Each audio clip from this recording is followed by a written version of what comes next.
So, Tears of the Kingdom and Breath of the Wild are some of the most highly acclaimed games out there.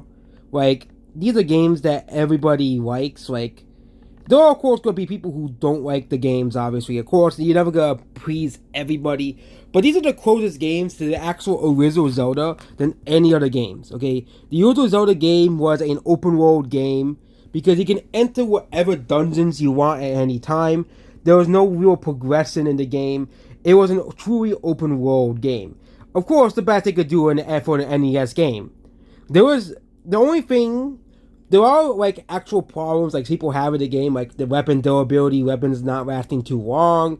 You know, they should obviously fix that whole thing. But the Zelda Breath of the Wild Tears that came out, not new Zelda. Okay, they're the most closest games to the original Zelda, but made in 3D. Okay, so people who have grown up with the original Zelda game, these two games are the closest we have to the first Zelda game. Maybe remove the stupid vehicle mechanic as it was very unnecessary.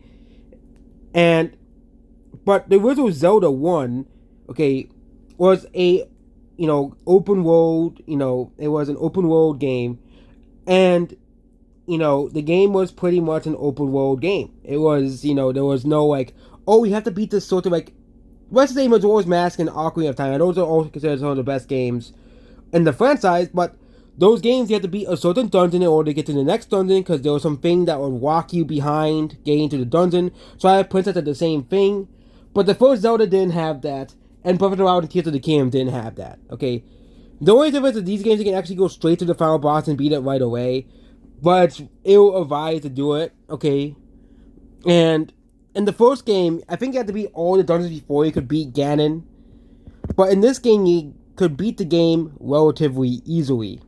Okay, Breath of the Wild and Tears of the Kingdom, I think there is no reason for people to really hate these games. Outside of some like minor criticisms like the weapon durability. Okay.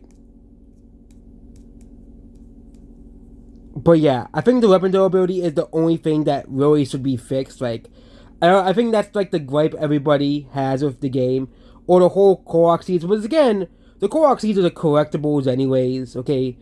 And I think a lot of people like them because it's a collectible, okay? A lot of people like those, okay? Like Batman Arkham had like the trophies and stuff. Mario Wonder had the moons, okay? I think this would be. I think if Nintendo likes collectibles in games, I think they should have a collectible because every Zelda game has it. Okay, but for the Twilight Princess had the bugs. Okay, I don't know what the older games had, but I know Twilight Princess had the bugs you had to collect if you wanted certain things. But I think it's just ridiculous, that these people really hate this game so much. But there are actually like issues like people have with the game. I think the criticism surrounding the whole weapon durability system in Breath of the Wild and Tears of the Kingdom does need to be addressed, somewhat. Okay, like Minecraft has weapon durability as well. But Minecraft's weapon durability, no one complains about it. Okay, no one complains. Oh yeah, I hate the weapon durability in Minecraft because because of course the good weapons last longer, and the city weapons don't last as long. It's incentivizing you to get the good weapons, and also in Minecraft you can get enchantments that can make your weapons last longer, or basically make your weapons immortal. Okay, I don't want to make Zelda too Minecrafty, as Zelda would lose its identity, but having some sort of enchantment to fit, like Minecraft had, to fix the weapon durability issue, I think is something that would be a welcome change for Nintendo. For Breath of the Wild and Tears of the Kingdom, or any games in that style. Goodbye.